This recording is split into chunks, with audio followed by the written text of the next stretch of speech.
Hey y'all, and welcome back to Timber and Smoke. So you want to get into pipe smoking in 2025. Here's how you do it. There's going to be two types of people that watch this video. There's going to be those who I'm hoping this video reaches, who are brand new to this, who are interested in tobacco and pipes. I really hope that this video gives you a lot of really good information as to how to get started. There's also going to be those, probably everybody who's subscribed to my channel at this point, who are pipe smokers themselves, right? People who have been pipe smoking for a while. If you are, that's great, and I hope this video is helpful for you as well. But more so than being helpful, what would be really great is if you could throw a comment below and share what is the best one or two tips that you would give somebody who is trying to get into this thing, right? This practice of pipe smoking. And one more thing before we really begin on the topic of this. This is on topic, but not quite the main intention. Pipe smoking can be very simple. Okay, it can be as simple as getting a pipe, putting tobacco in it, lighting it on fire, and that's all there is to it, right? My intention is not to overcomplicate pipe smoking, meaning my intention isn't to throw so much information out there to somebody who's trying to get into this where they feel overwhelmed, where they get struck by analysis paralysis, and they come to the decision that, well, maybe pipe smoking isn't for me. There can be a great deal of depth to this hobby as you continue in this practice and kind of explore tobaccos and pipes and this sort of thing. There can be a great deal of depth which can be very enjoyable. However, to someone who's just starting out, not that this is the case for everybody, but it can happen where someone is overwhelmed by that. So if you're one of those types of folks who could be overwhelmed by something like that, I would just encourage you to go to smokingpipes.com. Find a corncob pipe by Missouri Meerschaum for like 10 or 15 bucks. Get a little tin of tobacco from Cornell and Diehl. Find something like Autumn Evening, buy 2 ounces of the tobacco or 1 ounce even, and order it. And then it'll come into your door in a week or two, and then just put the tobacco in your pipe, light it up, smoke it, and enjoy yourself. Okay, that is definitely an oversimplification, but I think the purpose being that pipe smoking can be simple, and for a lot of folks it is a simple practice where they just sit and they smoke and they enjoy it. Okay, so with those things being said, now I want to take some time to kind of break down and take a little bit of a deep dive as to what's involved in pipe smoking and how can you start this thing. To me, there's really kind of 4 main pieces to pipe smoking. One of those being the acquisition. Okay, you can't smoke a pipe if you don't have a pipe. So you need to acquire all the things, and those things being some sort of flame source, right? You need a way to light your tobacco. You need a pipe, of course, right? We are smoking pipes. You need a way to hold the tobacco, okay? You need the tobacco itself, right? That's the thing that you were smoking. You need a way and understand how do you combine those things to actually get a pipe so that you can smoke it. Okay, you need to know how can you prepare your pipe to actually enjoy the art of smoking it. And then the last thing is to keep it going, right? How do you not just get that initial light, but tend to it that you can continue that smoke for 30 minutes, 45 minutes, an hour, plus whatever. So that's my hope, to kind of go through that process with you. So the first thing that I will cover, because I think it's the easiest, is how to light your pipe. Okay. Matches are a great way to do this. One, lots of people have matches. You probably don't have to go and buy matches because they probably are already in some junk drawer in your home. Okay. They're very easy, right? You just have the little igniter strip on the tip. It's a little stick of wood. you strike them right on the strip on the matchbox, and you are good to go. Okay, matches are a great fuel source. Again, just because of the availability. Okay, you don't have to go and really buy anything, and if you do need to buy matches, I don't know, a box like this of 250 matches will last you forever probably. I don't even know how much it costs. It's probably just a few bucks, I would imagine. So matches are a great source. Lots of people use matches, okay? There's something kind of beautiful about them in that they too are very simple, okay? I'm trying to, this is not necessarily pipe smoking related, but it ties to it for me. I want to live a little bit of a simpler life. Especially within this last year, I have found myself overwhelmed by so much, by work and all these extra things that I throw on the plate myself. And it's easy to be stressed out, to be very anxious, and not to enjoy those things around you, like your family and that sort of thing.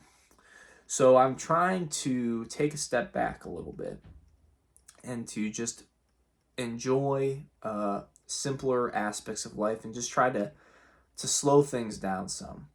And that to me is kind of what the match is. It's something slow. It's not really that dangerous.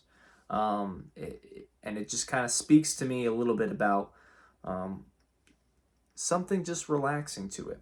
So a match is a great way to light your pipe and just really available to you. Another incredible way to light your pipe is the Honorable Bic lighter. Okay. Again, how easy is this? About as easy can be. Okay. Again, like, no danger to it. Really, to any of these fuel sources, there's not really anything dangerous about them. It's just so easy. And the nice thing with the Bic lighter versus the match, one is they're a little bit more carryable, right? It's a lot easier to stick one of these in your pocket than a small box of matches of, say, 20 matches. And then, too, if you have to relight, this is going to be a lot better for you, I think. So I love matches, but to me, if you were to choose one of these things, I'm going to tell you right now, you should choose the Bic lighter. Just because, again, of how cheap it is. If you don't have a Bic lighter, which a lot of people do have these things, whether it's for camping or if you smoke something else, or there's a million uses. Lighting candles in your home, right? I use a Bic lighter to light candles in my home all the time.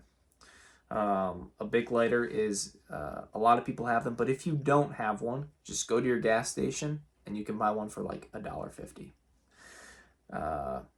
There's not really much more to say about Bic lighter. Consistent fuel source, a great option. I don't have any other options here beside me, but just to make them known.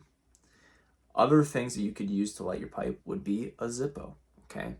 Now, this is not a video about Zippo lighters, but again, there's even depth to the Zippo, because you can get your basic Zippo with the Zippo lighter fuel. There is a lot of mixed opinions in regards to, should you use something like that because of the lighter fuel to light your tobacco? Will it impart a flavor? I'm not here to answer that question. I don't know. I'm just not trying to answer that question. However, it's an easy way to get a light. It's, again, a consistent light. You can get a butane insert for a Zippo lighter if you desire. They make a pipe insert for the Zippo lighter. They look really cool. I would like to get one. But again, it's just a nice, consistent way. Plus, they look cool. There's something to me about the Zippo lighter that just looks really cool. And you can buy one very easily. Again, like $20 or something like that. And just have a nice, consistent way to get a flame to light your pipe. And the last fuel source, again, to go even further than the Zippo, is they make specialty pipe lighters, okay?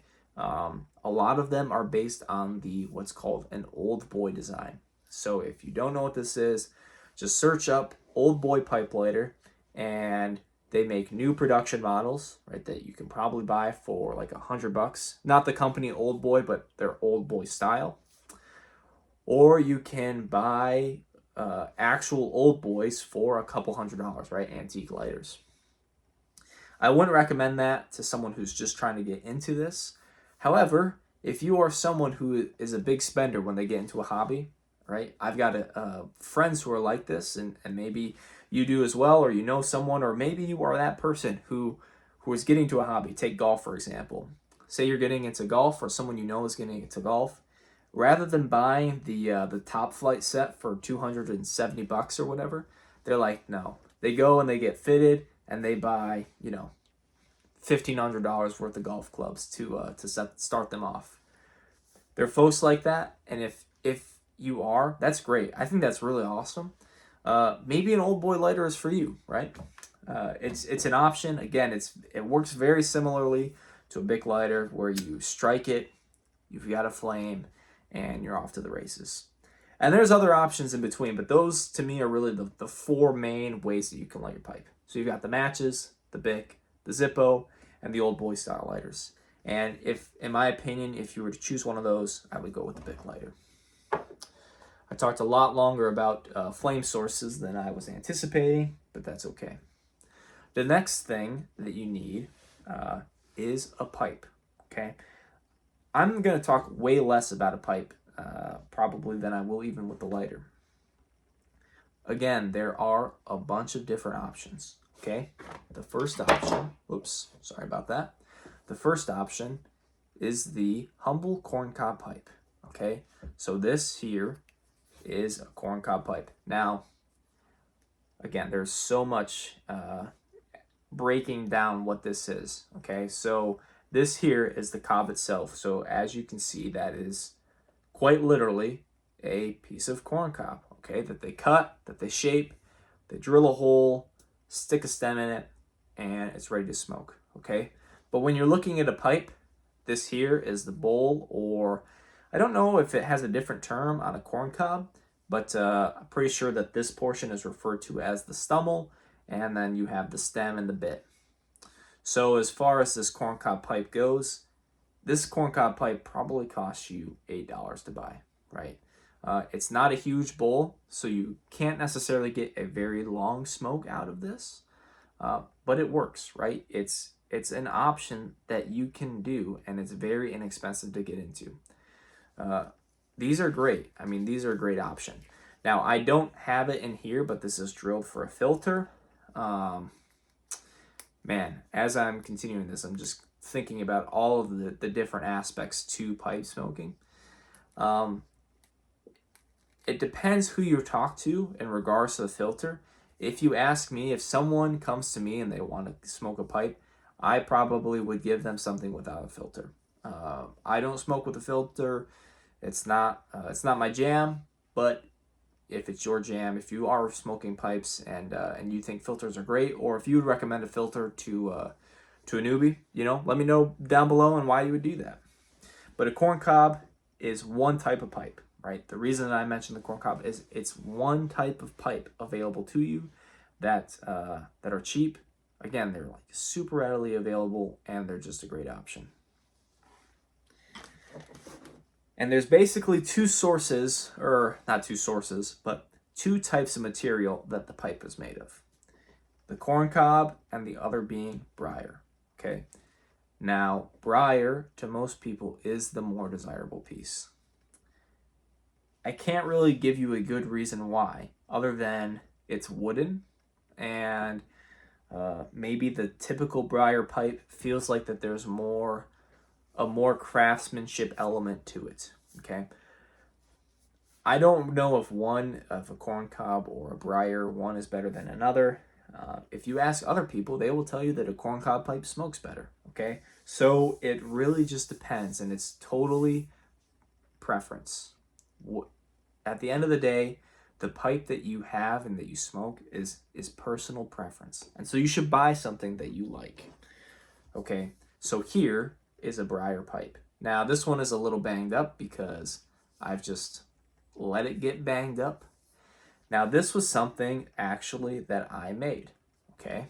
I do a little bit of woodworking, and when I got into this thing, I thought I like that and I could do that. So I made a couple. This is the second one that I made, and then the first one that I made is here. Okay, so I just made. Obviously, I've smoked the second one quite a bit more. As you can see, the color has deepened considerably more out of that pipe. But all that to say, right, all this to showcase an example of a briar pipe. Okay, so briar, if you don't know, is when you look at I think it's more like a bush. Okay, it's very dense, very hard. So when you are lighting a fire inside it, it doesn't deteriorate so much like another wood would. So it's just a really, really dense wood, and historically that's what pipes have been being made from for a long time. Now there are a million, there's just thousands of briars out there, okay, of briars and briar pipes and pipe makers. So when you're looking for a briar pipe, what should you be looking for, or what would be some good options to you?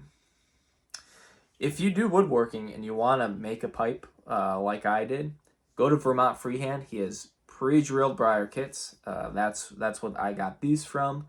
They're a great way. They're a lot of fun, and so that's one option. But probably for most people, that's not going to be the path they take. So again, even just trying to think about the different price points, you can get something, a very good pipe, from something like a Dr. Grabow. That's Grabow, Dr. Grabow. You can get them again from smokingpipes.com, or just search on Google Dr. Grabow pipes, and you can get into those for, I think, somewhere around like $30 to $40, somewhere in that range. Very affordable as far as a briar pipe goes. A lot of those, I believe, are going to come with a filter as well, but it's just another form of pipe that you can get into, and that's kind of to me, that $30 $40 range is really the minimum for briar. One, you just won't see briar cheaper than that. I think it's really tough to find something like that. So Dr. Grabow is a great way to get into it. There's also the option of what's called, there's a company, Morgan Pipes, and he has a line called the Bones. Now the Bones, meaning bare bones, right? Meaning a very simple pipe. It is a briar pipe, but they're not. So this is smooth, kind of. I use that term very lightly.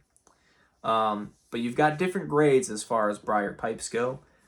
I'm not trying to deep dive that much into this, because this video, I feel like, could just go on for hours and hours.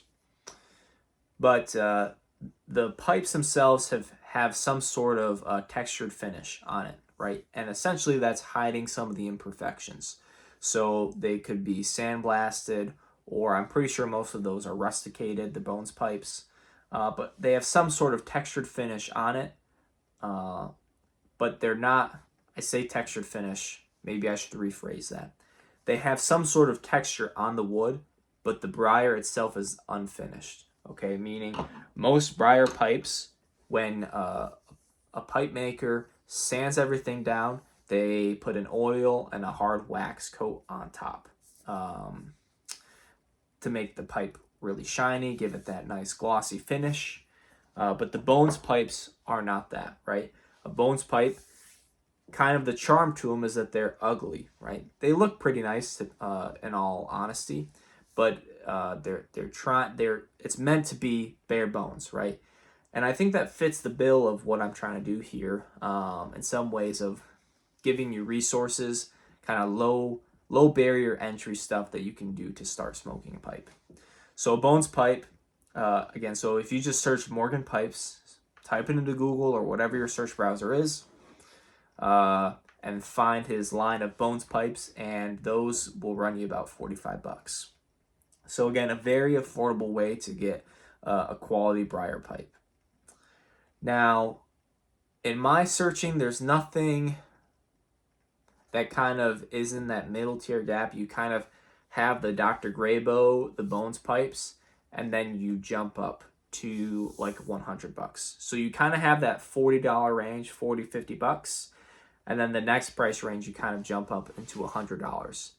And when you're jumping up into that $100 range, you are in the world of factory produced pipes. Now, there's a lot, okay? What I'm going to recommend to you is Savinelli and Peterson. Now, I don't have those pipes, so why can I recommend those to you? They've been around for a long time. A lot of people have smoked those pipes. Again, I'm sure there's mixed reviews as far as those go, but in my assumption, you could get a Savinelli pipe for $100 and you'd be very satisfied. There's a million different shapes. Again, not to go into all this, right? But even looking at these, you can see the different shapes. You can get a briar in this shape. This would be something like a poker. This here is kind of like an apple. And this is, who knows what this one is. But the shape of the pipe does not matter, in my opinion.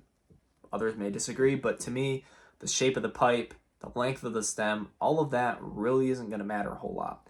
What matters is that you use the pipe, right? What matters is that you fill the pipe, that it's something that you like, right? That it's something that you're going to want to use. Because if you have something that you just don't like, you won't find yourself gravitating to actually smoke it.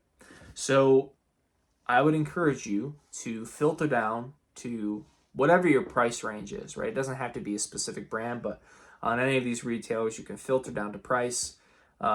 So to just, again, as an example, you're looking at the $100 range pipes. You'll see things like Savinelli's, Peterson's, and other factory pipe producers out there.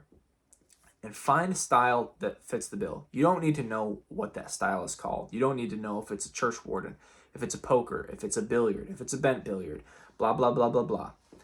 Those things are valuable, and it will say what the style of the pipe is, but just find something that fits your fancy. Find something that you think, wow, that's really cool. Because I believe that that's the thing that you will take that will help you to continue smoking. So from that $100 range, so kind of to cover the gambit here, we've got corncob pipes. Very affordable, low barrier of entry. I mean, an expensive corncob pipe is $50. Okay, that's an expensive, nice corncob. You can get corncobs $10, $15 all day long. So from corncobs, you then have briars. And the low end of the briar is $35, $40, $45, $50. And then from there, you move into a factory pipe, okay? Dr. Graybo is a factory pipe, but they have a reputation for being an affordable pipe, okay? Same thing with the Bones pipe, right? Those are a factory-produced pipe. Not an individual is making those, but they just have a reputation for being a good, affordable pipe for someone to get into. Then you move to the high, I don't even want to say higher quality, but the more expensive factory pipe at that $100 range. And then it, I say $100, but really it ranges from $100 to $200. A factory that I am hoping to buy some pipes from is, oh man, why can't I think of their name at this point in time? Briarworks. I think for me, pretty much the whole line of Briarworks, I love everything that they have. I really want to buy something from Briarworks in the near future. They make a lot of, I will say, classic styles of pipes, and just pretty much all of those, I like most of those that they have on their offering. And those, a lot of the Briarworks pipes are in that $150 to $175 range. So when I say 100, maybe it would be better to say $100 to $200 range is kind of that factory pipe. And then you have the world of artisan pipes, okay? So again, for that top dollar friend. Now, the artisan pipe is an even wider range of prices, okay? I'm sure you can find an artisan pipe for $300, or I don't know if you can find many artisan pipes for $250. I'm sure they're out there. I just don't know who those artisans would be. I would imagine that most artisan pipes probably start in that $300 range, and they just go up. I don't even want to say that there is a limit to how much they are because it depends on the artisan. Okay. But now the beauty about an artisan pipe is that it's one person who's making the pipe, and they're very special. And if you can buy a made artisan pipe, but typically you can also commission a piece, right? So if you have something very particular in mind to make, you can contact an artisan and get a pipe commission, and it'd probably be the most special pipe that you would own. That's pretty much all there is to say about pipes and the different pipe options. So again, we're still in this acquisition phase here. To me, this last piece is really the most fun. I love pipes, but what I enjoy the most is actually the act of smoking itself. So choosing the tobacco to me is perhaps the most fun. Now, there's essentially 2 or 3 categories of tobacco. And what I mean by that is how you purchase the tobacco. One of which being bulk. Okay, so you can buy bulk tobacco, and the other being tin tobacco. Okay, the third kind of category that I'm going to include is again in that artisanal aspect. I'm going to say small. I don't want to use the term small batch because that already has a meaning. But I'm going to say small blender tobacco. Okay, so in the world of tobacco, you have larger factories. Pretty much 2 that everybody knows and talks about, Cornell and Diehl and Sutliff. And then you have smaller blenders, someone like Watch City Cigar, who buys components and they mix their own blends. Okay, so I'm going to say that those are basically the 3 main tiers. So the first one that I will cover is going to be the bulk tobacco. Okay, so bulk tobacco comes in a plastic bag, much like this one here beside me.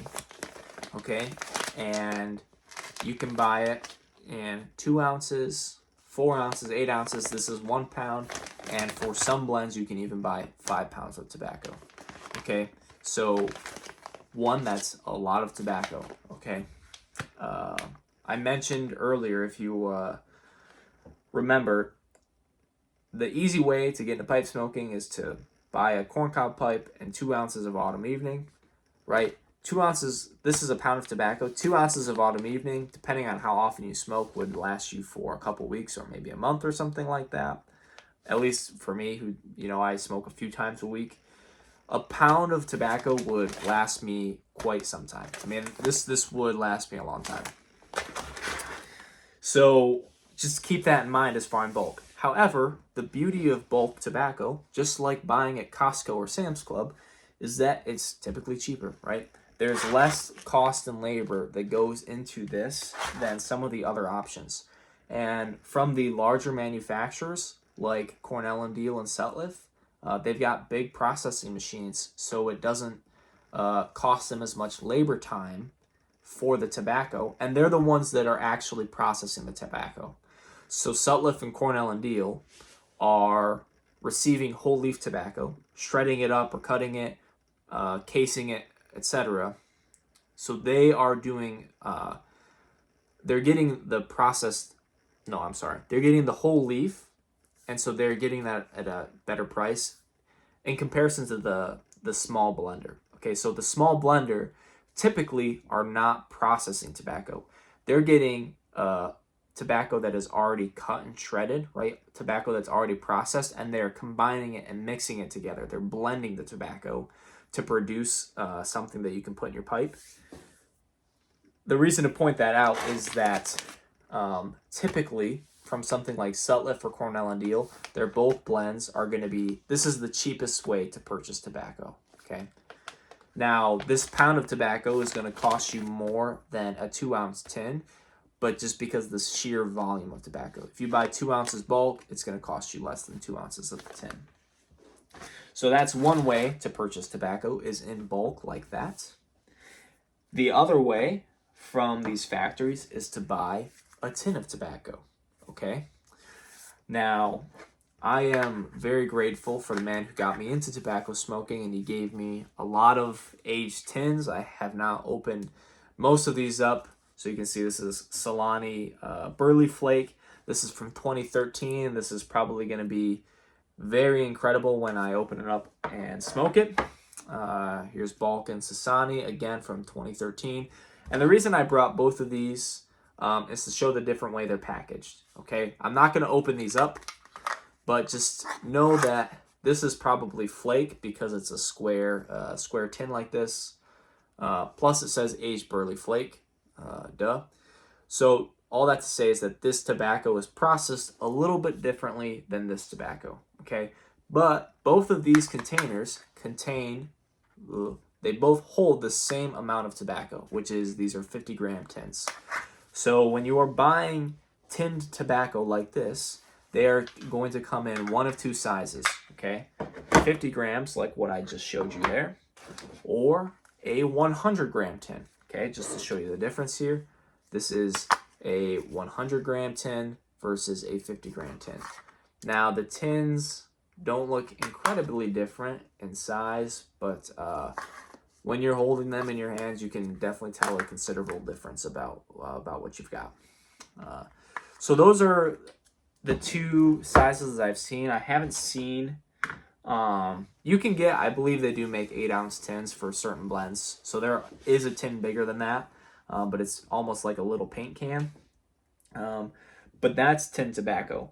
Now, tin tobacco costs more, but it's cool. I mean, just straight up, having a tin like this to open, to pop, if you've ever done any sort of trading cards, there's something special about getting the pack of cards and opening it up. That to me is what tin tobacco is. You can buy singles for cards a lot cheaper, but having the tin is pretty cool. So tins are very special, and they're very nice. They're nice to display and that sort of thing, and is a very common way that people purchase tobacco. Now, the last tobacco is the artisan blended, right? The small shop blended tobacco. Now, that is typically, at least from my experience, going to come in bulk form. Now, you can get some that are tinned, but if they are tinned, they're going to probably come in a mason jar, okay? Because most of your smaller blenders don't have access to a processing machine that can factory seal and make a tin like this, okay? So it's either going to come bulk or in a mason jar if it's labeled as tinned. Now, what I have, I've purchased a few sample blends from a couple different of these smaller blenders, right? So you just get these samples, just a very simple label as far as what the tobacco is, how much is contained, where it's from, etc. It's very much the same as the bulk tobacco. The main difference being is that this is going to cost you more, okay? The bulk tobacco from the larger manufacturers are going to be somewhere in the ballpark of $3 to $4 an ounce, okay? There's probably some more than that, but really that $3 or like $2.70 is kind of the minimum threshold. For the boutique tobacco, it's going to be more along the lines of $6 an ounce, okay? Probably somewhere, you may find some cheaper like $5.50 an ounce, but $5.50 to upwards of $7 an ounce is probably the highest that I've seen. So all that to say, right, as far as how much money you're spending on tobacco, I think that this stuff is worth it, just because I like supporting these smaller folks. However, it's something to consider, okay? But I think I think you get a better experience dealing with those folks versus something like a tobacco pipes.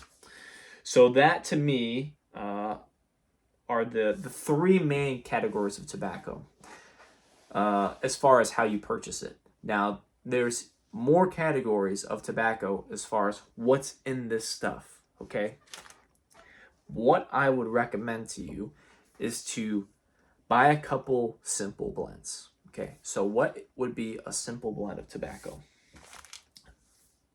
there's essentially aromatic and non-aromatic tobacco. Aromatic tobacco is something that has what's called a topping, okay?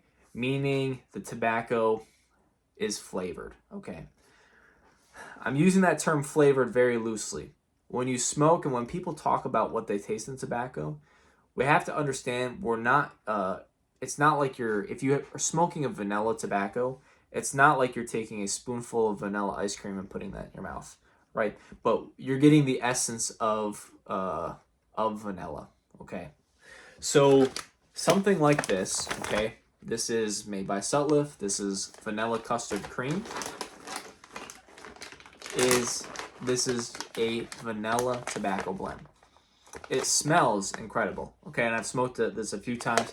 It is very good, but just the smell is incredible. And for all aromatic, not all, but a lot of aromatic tobaccos, all that I have had in my hands, they all smell incredible, okay? That is one of the beauties of aromatic tobacco, and typically the smoke that comes out of your pipe is quite enjoyable.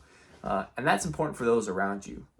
Like if you're married and your spouse, if you have something where the smoke smells nice, that could be a plus for your spouse. So, and then you have stuff like that's non-aromatic, like this Solani Burley Flake is non-aromatic. All of these things actually beside me are non-aromatic. There's literally thousands of blends out there. Without trying to deep dive, what would be some blend recommendations? Some people would say don't get to not get aromatic tobacco because it can be moist. It can have some moisture content, which can make it difficult to light in your pipe. However, I think it's friendly. It's more friendly to someone who's new to pipe smoking because of the taste, because it's not so tobacco forward. So a recommendation that I would give, I've got mixed feelings as far as buying Sutliff products at this moment in time. I don't want to get into as to why, but this is a good blend. Vanilla custard cream is a good blend for someone to get into. Another good blend for someone to purchase, again, I mentioned at the beginning of the video, is Cornell & Deal's Autumn Evening.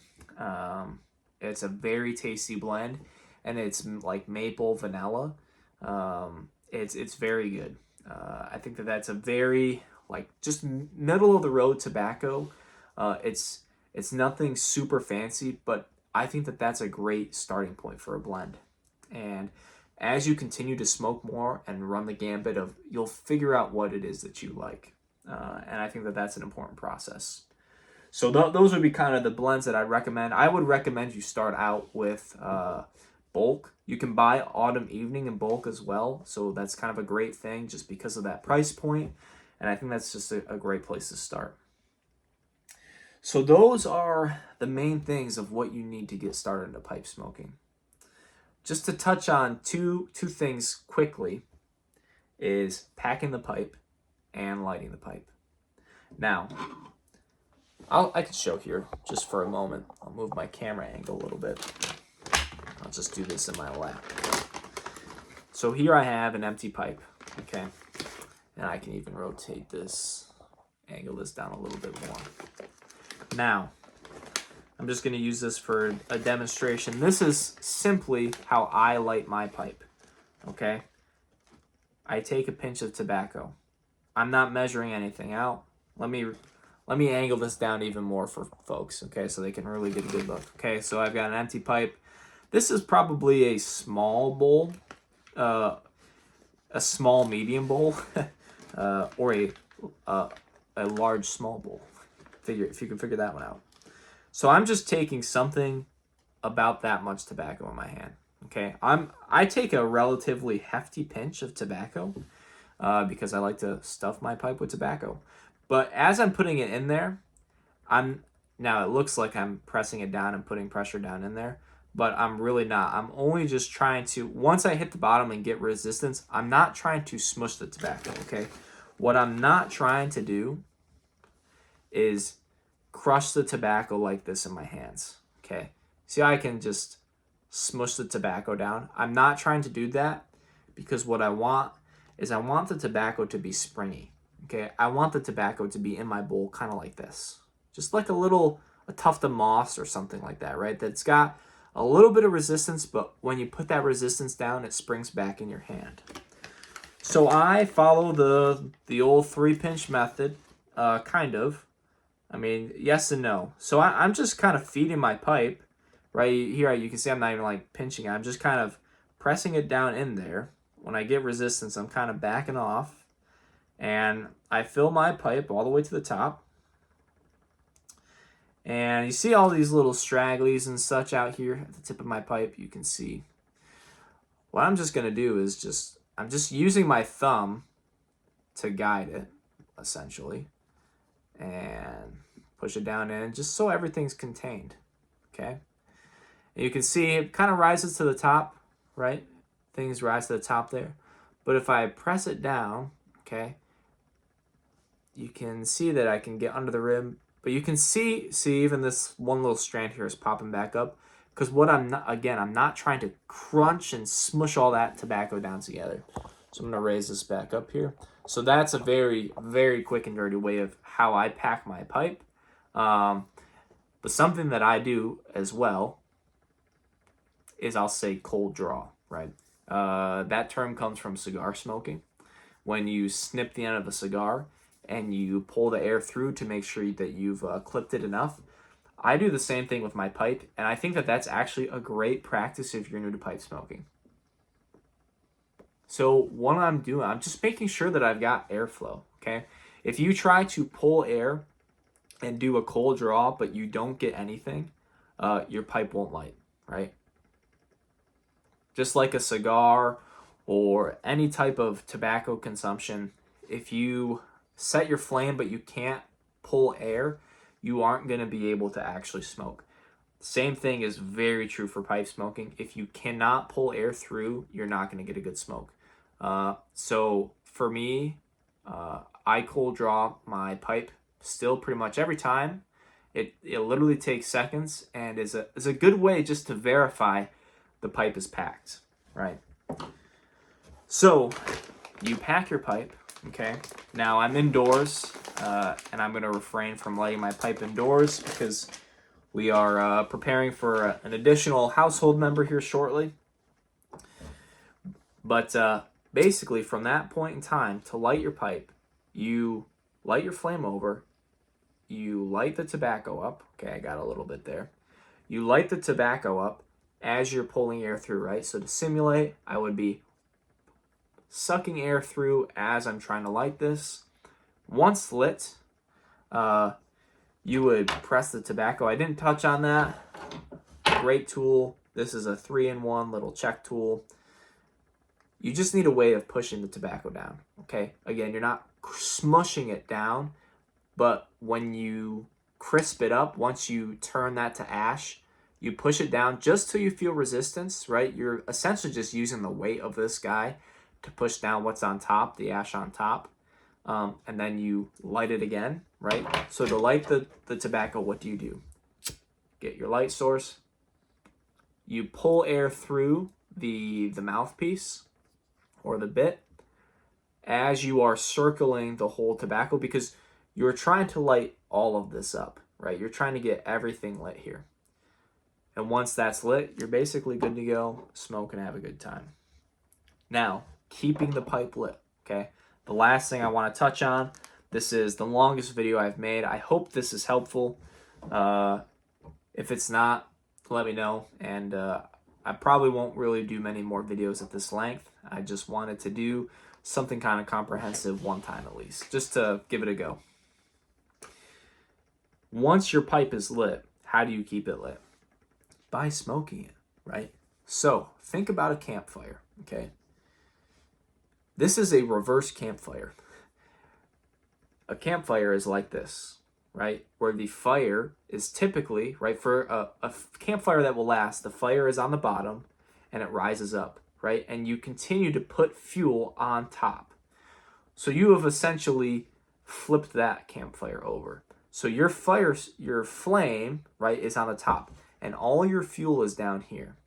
So what you are doing to continue to smoke and keep a pipe lit is to fuel the fire by pulling the air down, right? Just as wind, when it blows through your fire, a good way to set up a campfire that's gonna last, especially if it's windy, is to put your bigger stuff, right? To put the fuel source where the wind will push the flames to, right? And that wind will carry and really get the fire going. That's what you're doing, right? You are pulling air through so that your fire, the oxygen will feed the fire and pull it down through the bowl, okay?